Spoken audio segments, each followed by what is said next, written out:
Iniziamo sciogliendo il burro. Lo verso in un pentolino e lo lascio sciogliere dolcemente. Pronto? Lo lascio intiepidire.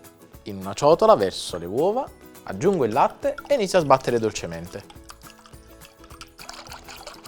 A questo punto posso versare anche il burro, metto un bel setaccio sulla ciotola e all'interno aggiungo a cucchiaiate la farina.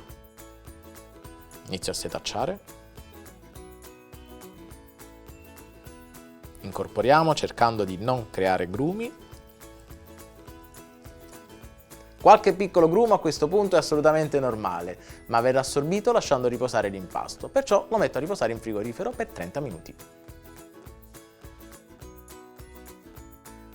Crepiera o padella calda, ci metto un bel tocchetto di burro e con la carta assorbente mi aiuto a ungere tutta la superficie. Do una bella mescolata all'impasto, ne prelevo una porzione e la verso nella crepiera calda. La ruoto subito per distribuire bene l'impasto e lo lascio cuocere. E quando l'impasto si stacca dai bordi, posso girare la crepe.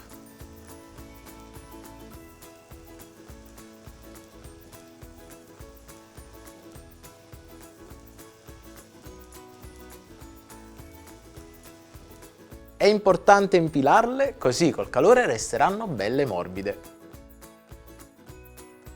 Eccole pronte! Queste crepe sono perfetti sia dolci che salate. A te la scelta, io la mia l'ho già fatta.